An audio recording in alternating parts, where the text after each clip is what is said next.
This is the X-Zone Broadcast Network, broadcasting worldwide on broadcast affiliates and satellite program providers, including CNN Broadcast Network, Sirius Satellite Network, Star Media, Good News Radio Network, Angel Broadcast Network, Wiki Broadcast Network, and WPBN TV. For more information on the X-Zone Broadcast Network, visit us at www.xzbn.net.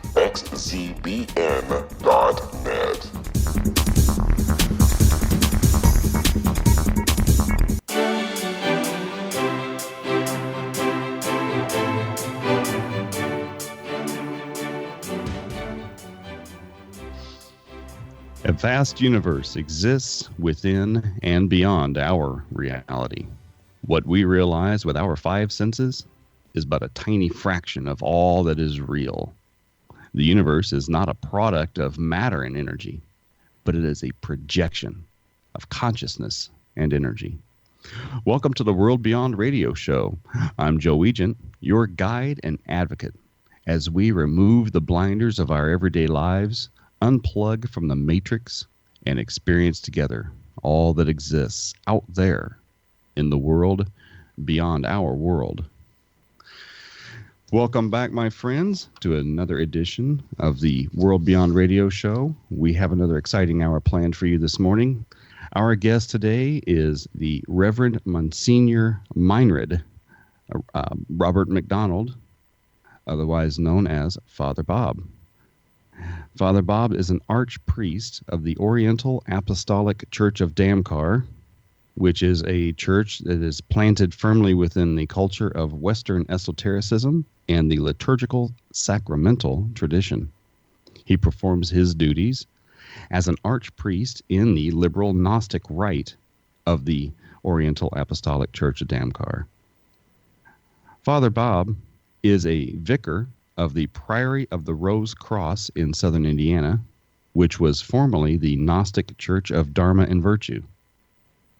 Along with being an archpriest, Father Bob is a member of the Order of St. Cyprian through the OACD.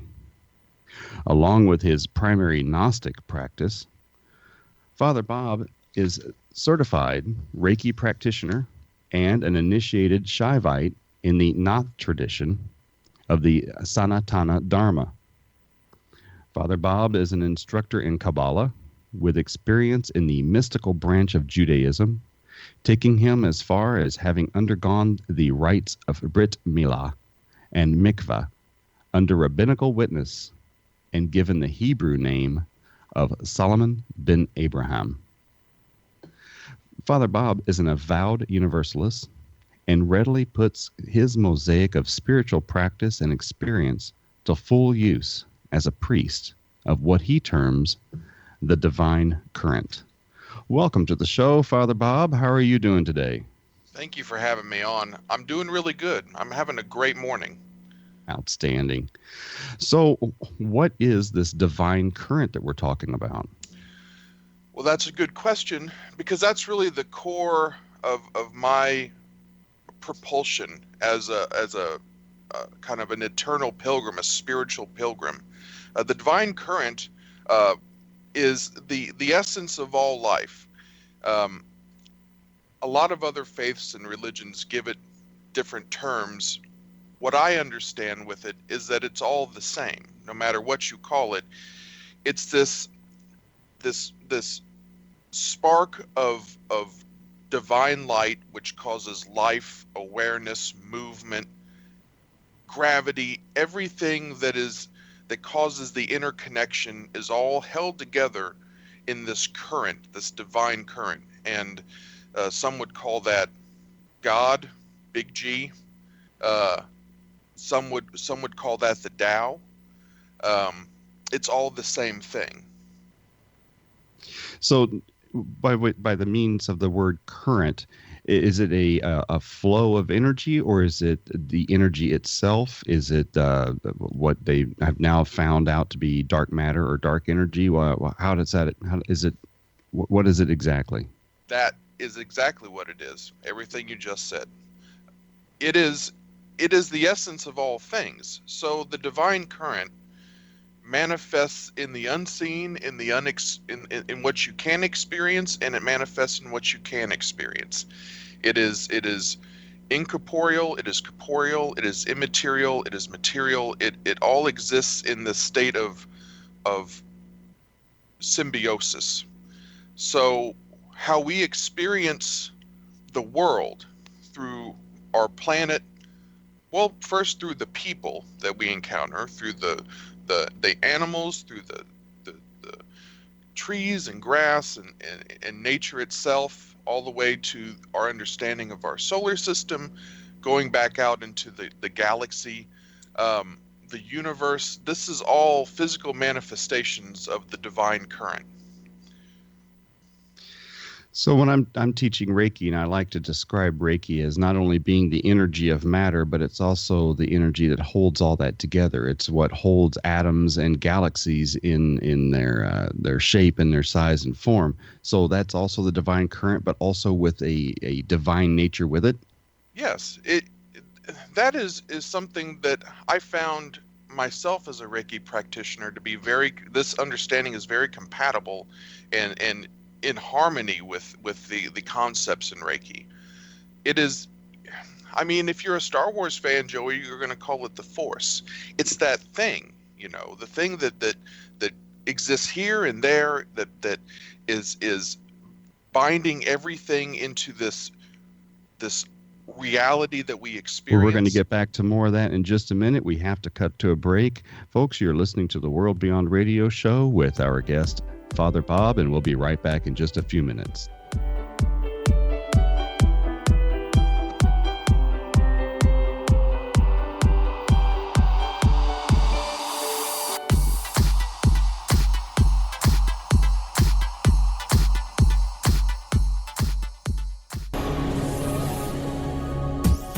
This is the X-Zone Broadcast Network, broadcasting worldwide on broadcast affiliates and satellite program providers, including CNN Broadcast Network, Sirius Satellite Network, Star Media, Good News Radio Network, Angel Broadcast Network, Wiki Broadcast Network, and WPBN TV. For more information on the X-Zone Broadcast Network, visit us at www.xzbn.net.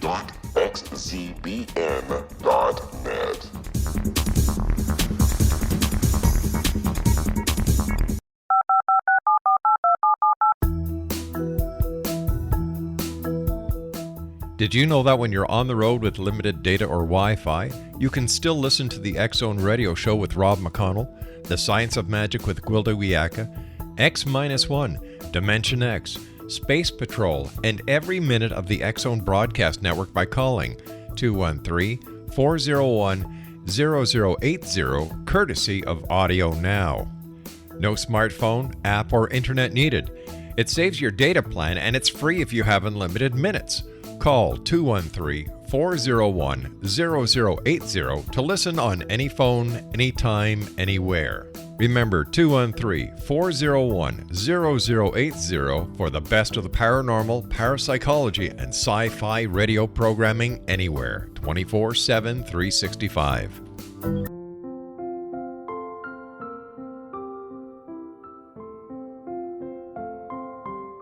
I am Dr. Carl O'Helvey, founder, president of a new cancer foundation focusing on evidence-based physical, mental, and spiritual interventions, including natural cancer cures, prayer, meditation, affirmations, nutrition, and other related holistic cancer prevention and cure modalities.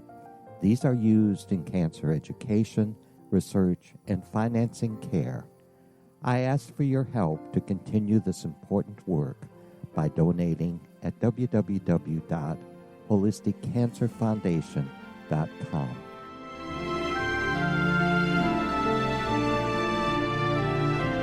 Hello, I'm Pete Marsh. With my daughter Justina, we will be presenting the new radio show, Too Good to Be True. If something seems too good to be true, it usually is. But with the help of Justina's amazing gifts, we're going to gain insight into questions that don't yet have complete answers. Have you wondered who built Stonehenge and for what reason? Why are crop circles found in the same region as Stonehenge and elsewhere? Are crop circles a hoax, or are they created with technologies that we have little knowledge of? Who built the pyramids in Egypt and also in other countries? How and why were they built? Was the Titanic switched with the Britannic as part of a gigantic insurance fraud, or for more insidious reasons? What caused the Tunguska event when trees were flattened over an 800 square mile area in Siberia? Will the new insights be too good to be true? Well, that will depend on what you are prepared to believe. Please join us as we start on this journey together. For more information on Too Good to Be True, visit www.xzbn.net. Little children aren't the only ones afraid of the dark. Millions of soldiers return from war zones with PTSD, anger, frustration, fear, and loneliness, much of which surfaces during the darkness of the night. You have the chance to change the lives of these American heroes. Songs and Stories for Soldiers.us provides free MP3 players for these men and women. With a list of 3 million songs in 16 different styles, 100,000 audiobooks, and 30,000 old-time radio programs, every veteran can find something to soothe and comfort them at no cost. All our players contain an 8-hour audio program designed to help veterans fall asleep. With 1,500 plus vets now participating, it's our goal to deliver 10,000 audio players this year. Go to our website at songsandstoriesforsoldiers.us. Help us help a veteran make it through the night.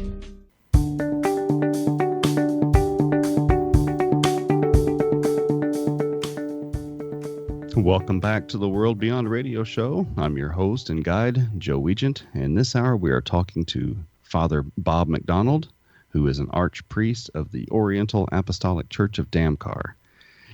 Father Bob, that's a lot to wrap the mouth around there. What does all of that mean, Oriental Apostolic Church of Damcar? Can you explain that? Yeah, sure thing. I guess the best way, the quickest or most succinct way to describe the OACD is that it's an apostolic body rooted in the expression of ancient and esoteric sacramental Christianity. And that's represented by a union of rites that hold the expression of these unique liturgies to be both in harmony with esoteric understandings of the ancient mystics and then consistent with the traditions found in sacramental liturgical belief. So the Oriental Apostolic Church of Damcar basically is a independent sacramental church, a church that holds to it's rooted in the Christian tradition to start off, and more specifically influenced by the charism or the expression of the ancient Gnostics. So we're a sacramental church in that we hold to the 7 sacraments, which is baptism, confirmation, or chrismation, the Eucharist, the act of contrition, anointing of the sick, the holy orders, marriage. So we take this expression, this old ancient cultural expression of faith and worship of God, and we apply the Gnostic approach of achieving the intuitive understanding of this divinity. Through that, we use the methodology of our liturgy to kind of bring us closer to this inherent reality that really transcends all denominations and beliefs. But we use the methods and we use the culture and the energy present within this ancient tradition to allow us to achieve gnosis, or as you know, greater light in our understanding of the divine. So the Oriental Apostolic Church of Damcar is basically a sacramental institution, and when I refer to rites, I basically mean that in our church, each bishop in sacramental liturgical culture, the bishops contain the fullness of the priesthood, And those of us that are priests and those that are deacons, we function under the bishops to assist them in leading the church forward. So each bishop in our church has a very unique flavor. And what we found in the OACD is that our church exists very much like a garden of wildflowers, in that when you stand back and you see the flower bed and the brilliance of it, you realize that there's nothing homogeneous about it. It's a complete mixture. So we have a variety of liturgical expressions. My rite, in particular, being the liberal Gnostic rite, is the rite of the church, I think, grounded in the liturgical Gnostic expression. We tend to be more Western in our expression and our approach. One would say that our liturgy appears very Catholic, whereas in other rites of the Oriental Apostolic Church of Damkar, the liturgy may appear a little more Byzantine, more Coptic in expression, but within it all is this binding current of the gnosis. Well, before we get into Gnosticism, how does the esoteric principles apply to Christianity? How does one study esoteric Christianity? I usually start by saying that Christ himself was an esotericist. Jesus Christ functioned on the current. He was so within it that he became it in a way. I mean, he tapped into that great symbiosis, and he taught others to do the same thing, and those around him were able to achieve this great tranquility and this peace through his teachings, which were very simple: love, consideration of each other, contemplation on God. That's the first step, I believe, to the esoteric path, is to be in the contemplative state.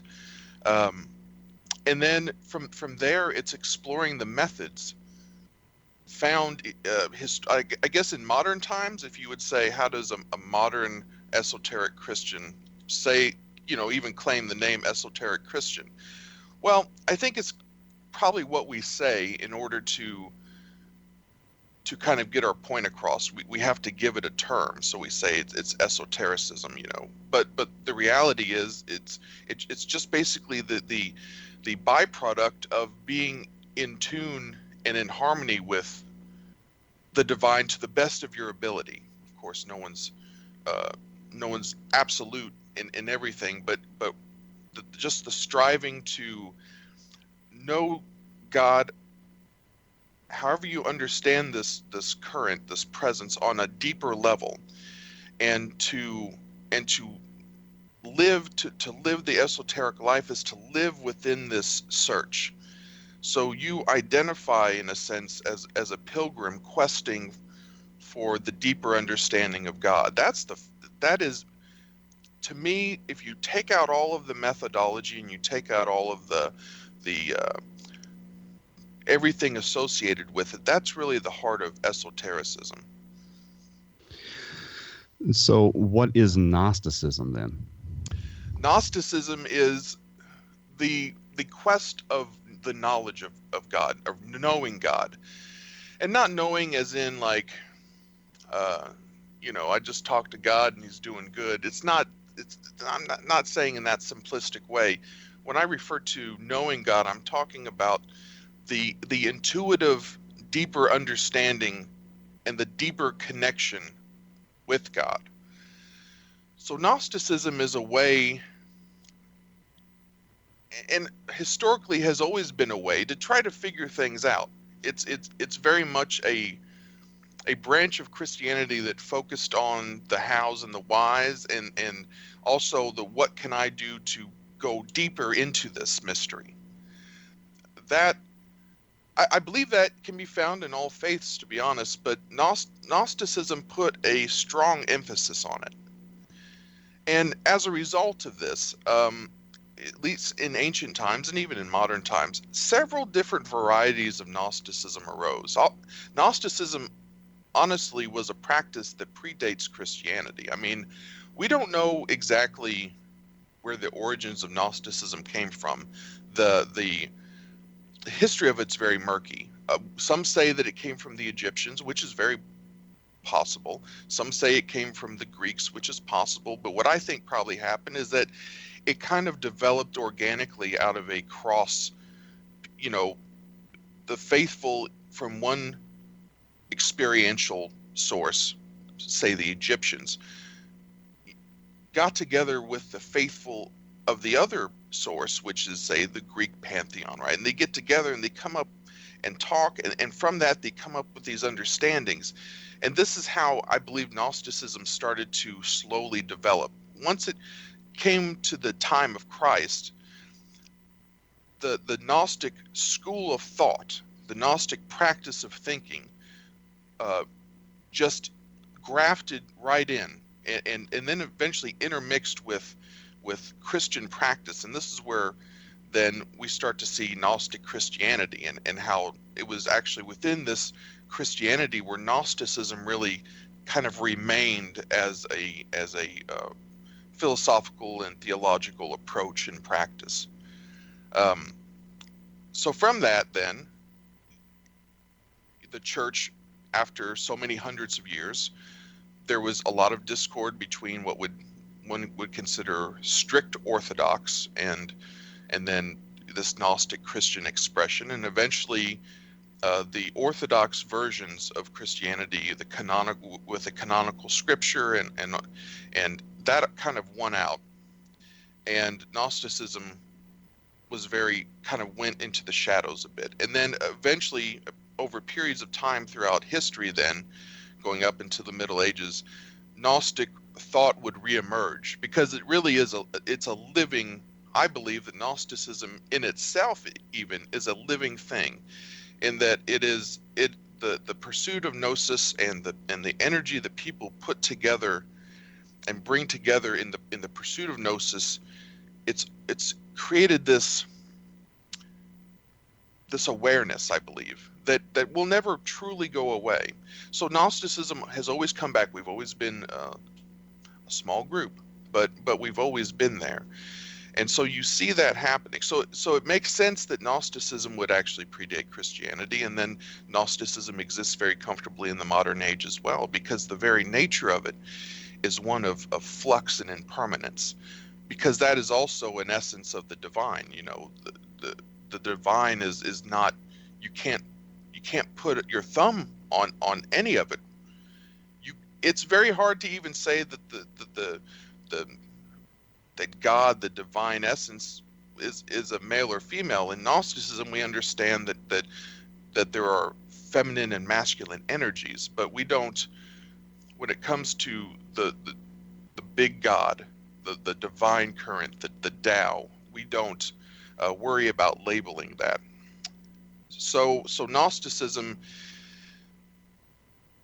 the practice of Gnosticism and the teachings of Christ are very much in harmony with each other, to the point to where I feel that when they're applied together, it really accentuates your entire spiritual experience.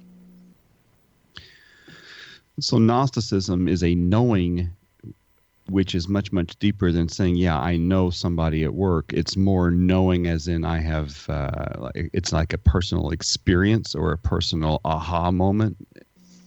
All right, so you've had friends that you've known for a long time, and when someone says to you, hey, do you know that guy, right? Yeah. There's going to be what you'll find is that you'll have a quick emotional reaction in that of that person, your shared history. So when someone just gives you a common question of, you know that guy, you think to yourself, assumingly, your relationship with this person has been very positive. You think to yourself, yeah, I know them. And you know that your understanding, connection, and knowledge with this person is much deeper than the simple question. So that's the Gnostic experience of God, in my opinion.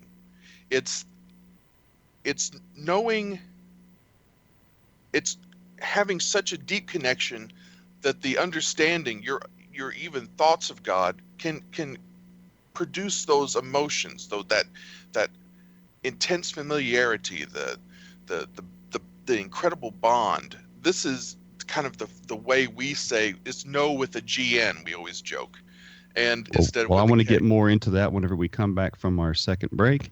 Folks, you're listening to the World Beyond Radio Show. I'm your host, Joe Weigant, and we are talking with Father Bob McDonald. We'll be right back in just a few moments. Please stay tuned.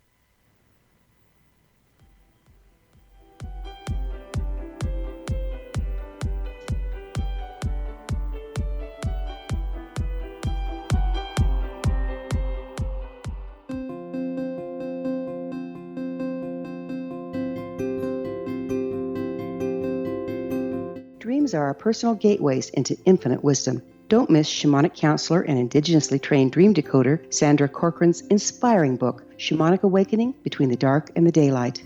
This remarkable work chronicles Sandra's 35 years of experience with diverse wisdom keepers and her initiations throughout the Americas and across the British Isles, Turkey, Greece, and Egypt. Sandy's knowledge of symbology, psychology, and myth influence her dream blog and workshops.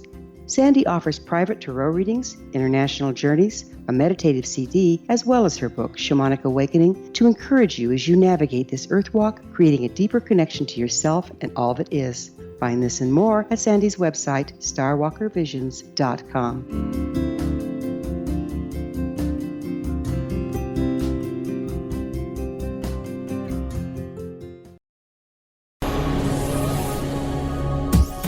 This is the X-Zone Broadcast Network, broadcasting worldwide on broadcast affiliates and satellite program providers, including CNN Broadcast Network, Sirius Satellite Network, Star Media, Good News Radio Network, Angel Broadcast Network, Wiki Broadcast Network, and WPBN TV. For more information on the X-Zone Broadcast Network, visit us at www.xzbn.net.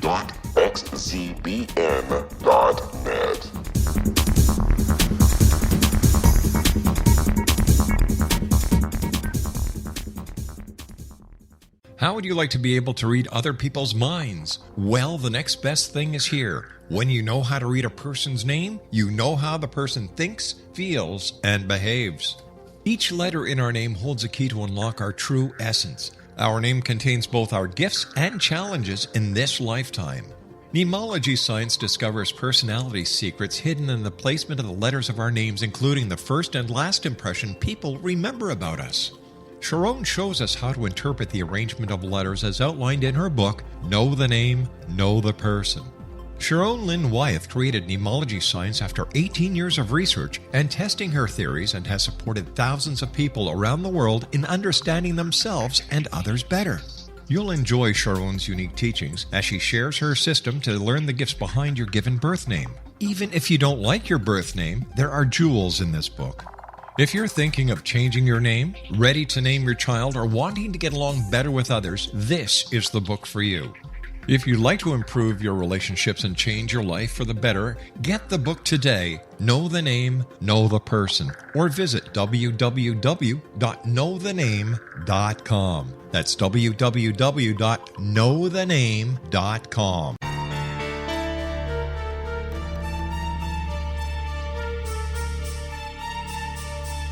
Hello, I'm Justina Marsh, and with my dad Pete, we are going to present a new show called Too Good to Be True. Together, we are aiming to discover more truths about this world and beyond. Do you have unanswered questions about the world? Do you ever wonder about aliens, conspiracy theories, or the universe? There are many shows discussing subjects such as pyramids or UFOs, but we want to relay this information based on our own research, including from spiritual means. Hopefully, listeners will be helped with their own beliefs and will appreciate the psychic insights that add to the previous research and information. We both look forward to sharing this insight and beginning this journey with our listeners. Visit xzbn.net for more information about when to listen.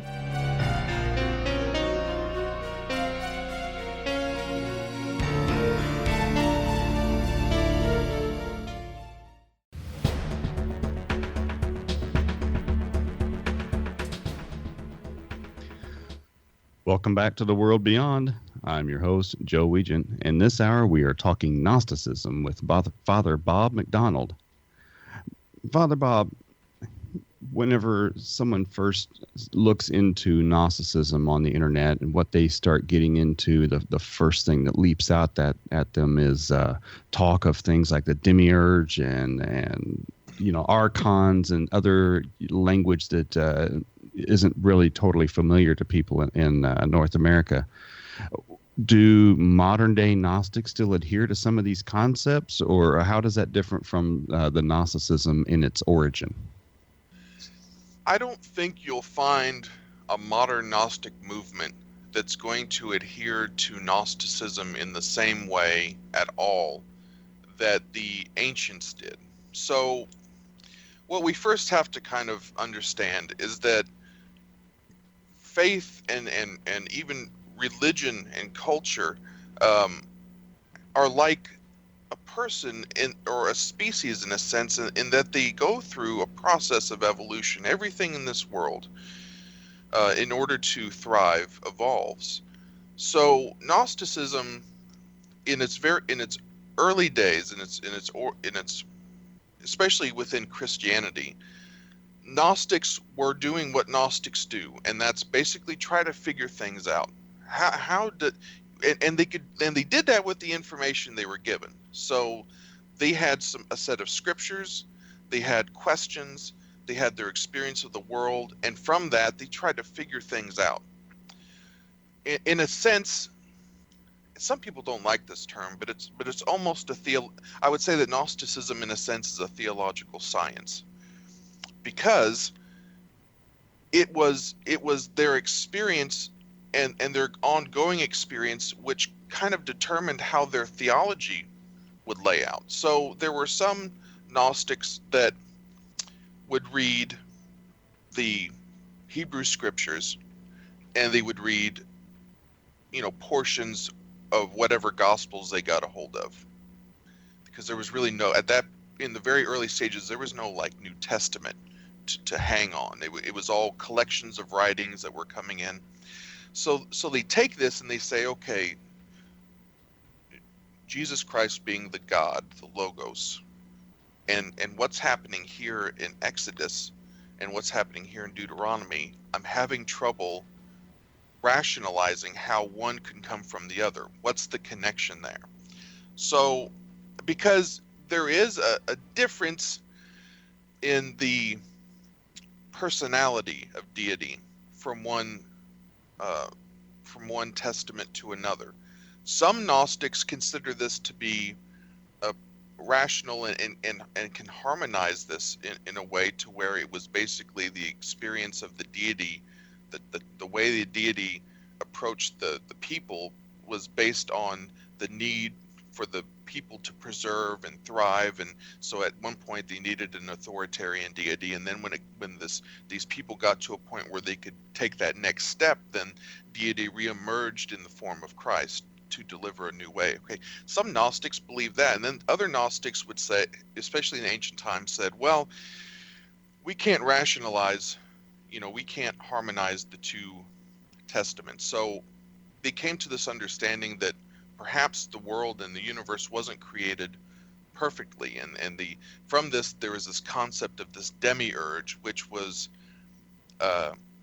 God apart from God, in a sense, generated by God, but apart from God, and not necessarily willingly apart. There was basically a little melodrama in this mythology, and so this demiurge created the world, which is imperfect, and Christ represented the source, the divine current, which is perfection, and came to kind of undo some of the damage done by this demiurge. This is, of course, another approach to this understanding. Well, as we're modern Gnostics, we understand that the demiurge, I'm sure, I guess, in this world you will find Gnostics that will hold very strictly to the ancient understanding of one sex, understanding of the demiurge. But in modern times, we see the demiurge, especially when you're in the tradition of Gnosticism, such as the OACD, to be representational of something else. So there's been an evolution in understanding. So for us, for example, the demiurge represents are being bound to the material universe and everything that comes with it. We are subject to that. In a sense, it's our ruler, so to speak, but an impermanent one. So the Gnostic understanding was that the demiurge was a being of impermanence, even if it was divine in a sense. Even the demiurge being divine was not greater than the unknown source. So I think Gnostics in ancient times tried to rationalize that. So we use these terms nowadays as Gnostics to, in our evolved perception of this, because we've evolved in both our knowledge of faiths around us in the world, our knowledge of science, the universe around us. So we take this evolved understanding and we see what the Gnostics were trying to do in figuring something out. And so we don't disregard it as being, needless trash now. We see it as being an important part of our culture and heritage, and we should do what Gnostics do and seek to learn more and evolve our understanding of these concepts. So within Gnosticism, you'll find that. You'll find talk of the archons. I mean, that's like a separate show, Joey. So it is the unique characteristic of us as Gnostics is to maintain these understandings. For instance, we refer to the Logos very often. The Logos is essentially the manifested word, or someone would say Christ is the Logos. I tend to hold to that. Others have a broader understanding or definition of the Logos. That term is not used only by Gnostics. I mean, I believe it was Pope John Paul II said that the Catholic Church was the faith of the Logos. It might have been Pope Benedict XVI, but either way, and they were right. The faith of Christ is a faith of the Logos, and from that, then we have other understandings. So then we get into the divine feminine found in Gnosticism, which we as Gnostics put a lot of emphasis on. And that manifests through the Holy Sophia. Sophia being the Greek word for wisdom, and it's essentially the Holy Spirit in a sense, the sacred divine feminine, and we see that as one of the three main aspects in our understanding of what represents divinity: the divine. The sacrificial, divine masculine, the divine feminine, and the great unknown. So that sounds an awful lot like not only Kabbalistic practices, but also Hindu type practices, where there is an unknown and yet there is a major recognizable deity or force that has both a masculine and feminine energy about it. So it sounds like some other cultures' recognition of the divine current. You know what I've found fascinating in all the time that I've studied faiths and traditions and religion, and in all the meetings I've had with different people, that mystics never seem to disagree, no matter where they come from. You can have someone that walks the mystical path, that dives into the esoteric in Hinduism, a Christian that does the same thing, and you find that they come to the same conclusions consistently. What differs always is simply the methodology, but the conclusion itself. I mean, I'm a universalist, and the reality of universalism is that is very simple, that everything that the divine touches is gifted with divine reality. Any way a human can approach God, if that approach is sincere and from the soul, or from that point in your being, that spark of that desire, that spark to approach deity, if that is there, it doesn't matter. There's no gauge of quality for that. Every human approaching deity approaches deity exactly the same. Whatever forms we use will be different because I think that's one of the gifts of the seeker, is the freedom to be inconsistent with another person, but yet reach the same consistent understanding. So by that definition and by that explanation, one can practice Gnosticism no matter what their original origin or starting point was. So Gnosticism doesn't ask anyone to stop practicing another faith to practice Gnosticism. Is that correct? That is absolutely correct. In my church, the reality is that we have members that are, one would say, canonically Christian. They come from a Roman Catholic background. I have other members that are neo-pagan.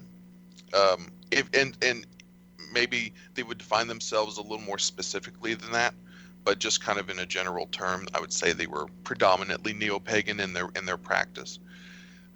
There's no requirement to be something else than yourself. I mean, that to me, I've never understood someone opening their doors to someone that's desiring of comfort and peace and putting some kind of weird condition on that. So in my church, and of course this the flavor of this culture of our universal nature is infused in the Oriental Apostolic Church of Damcar. Tal Michael Basilides III, the guy's a great man. He's a friend of mine. He's my Metropolitan Catholicos, and he is in his heart as universally connected and understands that universal connection is represented with everyone. So in our churches, people are free to be themselves and to come in and understand that we're experiencing the divine current or the unknown source or however you want to understand that. We're experiencing it in these methods because we believe the methods that came from the Christian tradition and more specifically the entity of Christ, who came as basically the incarnation of sacrifice and love and unconditional surrender and friendship, and who came as this representation for us for the better way, is worthy of our love and respect. Well, that sounds pretty fairly open and accepting. And from what I understand of Gnostic churches in general, is they're quite open to LGBT groups and neo-paganism and other kinds of spiritual orientations and all that. And I want to get into a lot more of that when we come back from our next break. And we'll wrap up the show from then. Folks, you're listening to the World Beyond Radio Show. I'm your host, Joe Weigant, and this hour we are talking Gnosticism with Father Bob. We'll be right back in just a moment.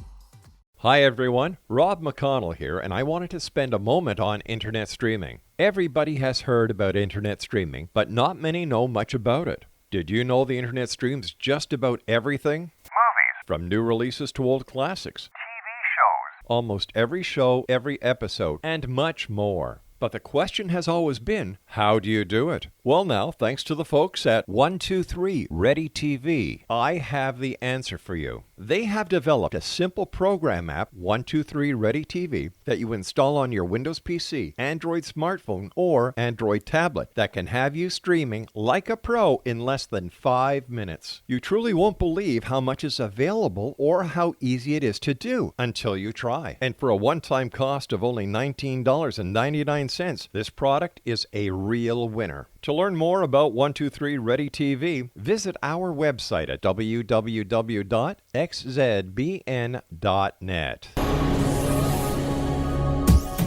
This is the X-Zone Broadcast Network, broadcasting worldwide on broadcast affiliates and satellite program providers, including CNN Broadcast Network, Sirius Satellite Network, Star Media, Good News Radio Network, Angel Broadcast Network, Wiki Broadcast Network, and WPBN TV. For more information on the X-Zone Broadcast Network, visit us at www.xzbn.net.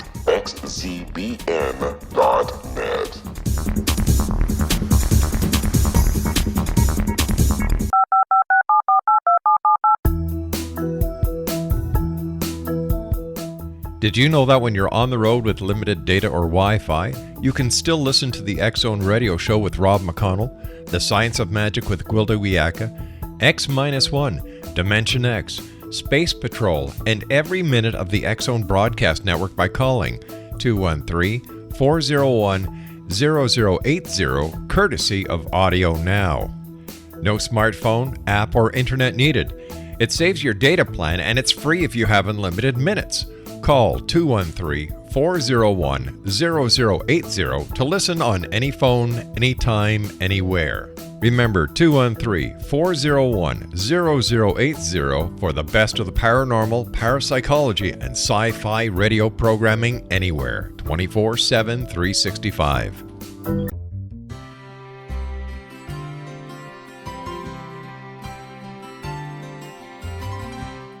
True healing must address 4 levels: physical, emotional, mental, and spiritual, for us to live joyful and productive lives. We tend to treat 3 of the 4, leaving the spiritual languishing. If you're tired of the same dysfunctional patterns cropping up in your life, Soul Balancing is for you. Trixie Phelps, owner and founder of Soul Balancing, is a naturally gifted energy healer trained in numerous esoteric forms, including shamanism. Trixie has created a powerful modality that safely and effectively clears your energetic field. A Soul Balancing session can remove interference, heal trauma, and restore your hope. Contact Trixie for a life-changing long-distance session today, www.soulbalancing.world.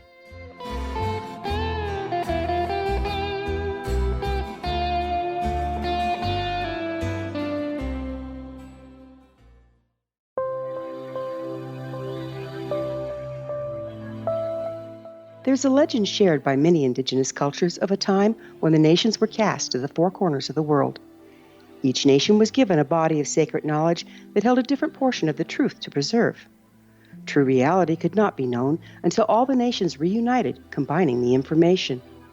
If a single one was missing, the world could not be reborn and darkness would prevail. The Science of Magic Radio is dedicated to reuniting the sacred knowledge.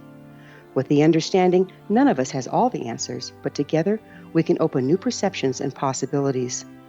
Through our combined vision, the world can be reborn into a place where darkness no longer prevails. Join me, Gwilda Wiyaka, and the Science of Magic daily on the X-Zone Broadcast Network, xzbn.net, or visit us at thescienceofmagic.net.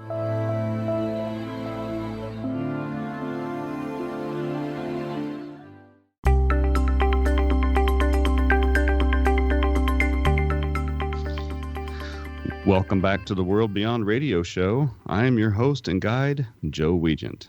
And as always, our show is produced and distributed by the ever-expanding leader in New Age, paranormal, alternative health, and supernatural programming, the X-Zone Broadcast Network and Relmar McConnell Media Company, at their corporate headquarters and master control in Hamilton, Ontario, Canada.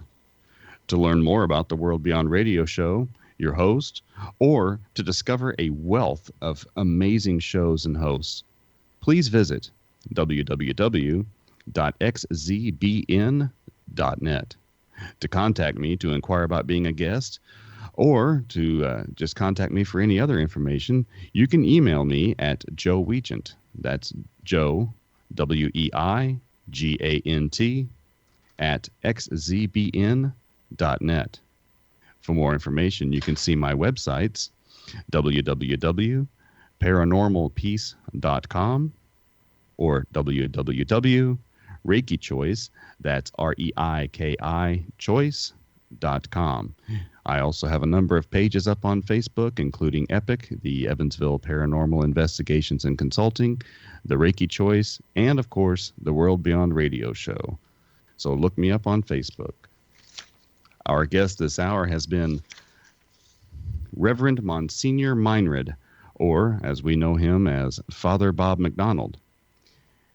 You can email him at Golden Path Reiki, that's Reiki, R-E-I-K-I, Golden Path Reiki at hotmail.com.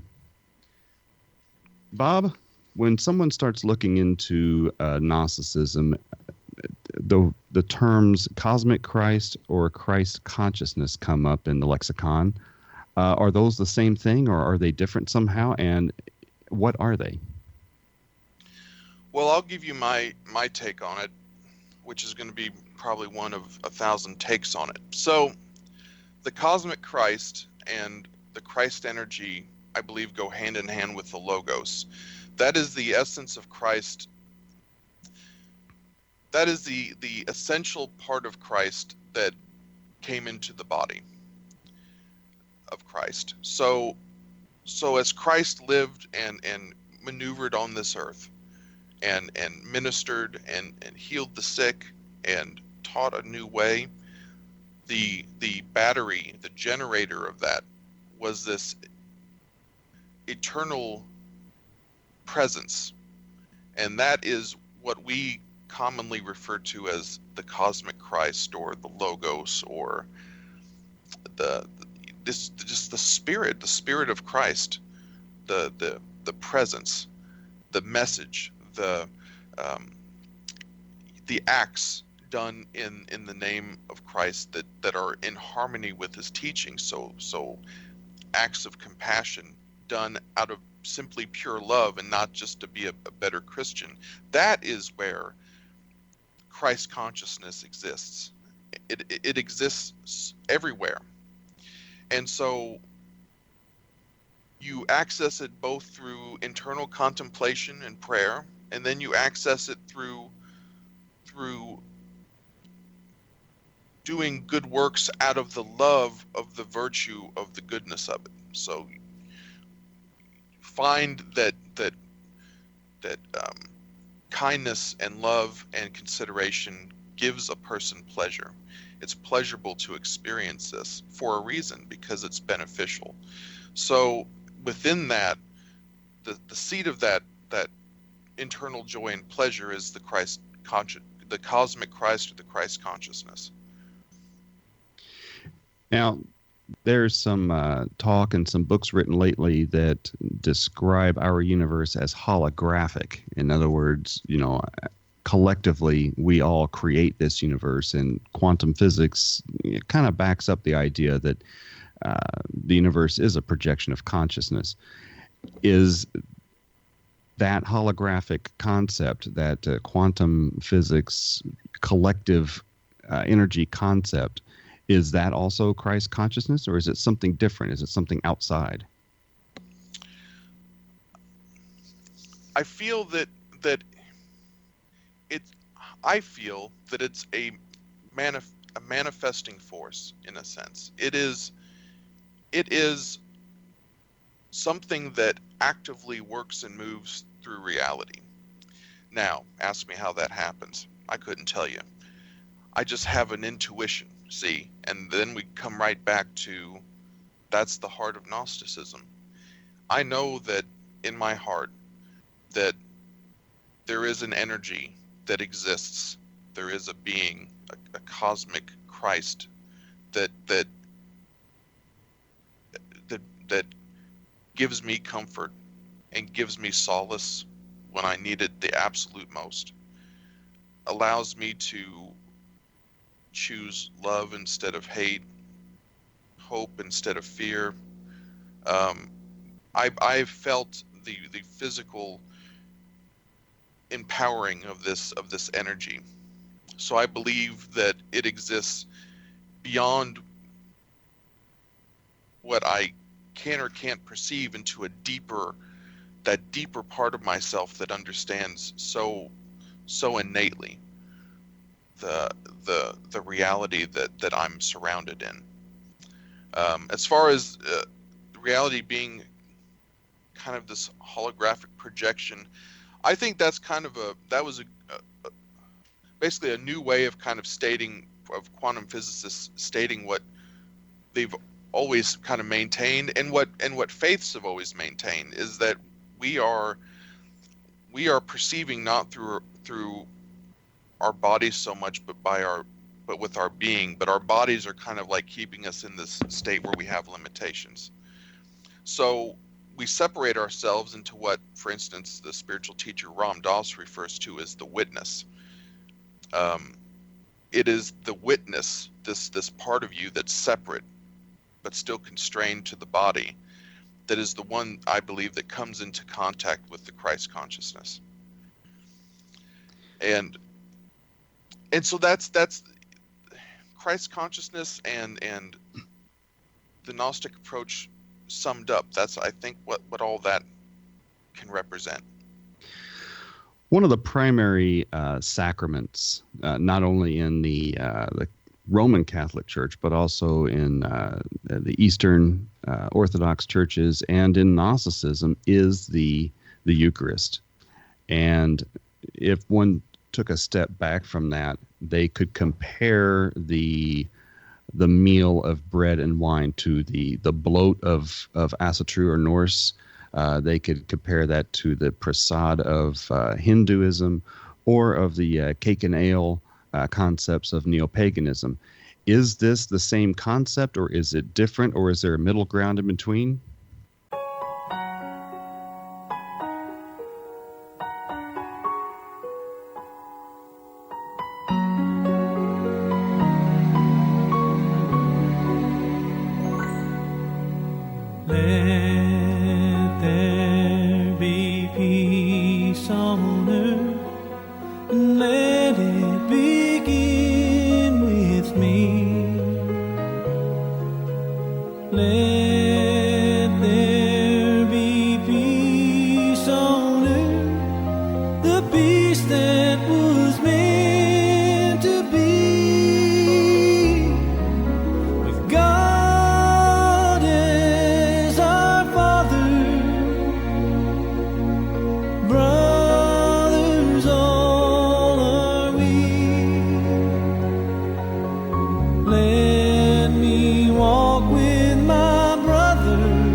We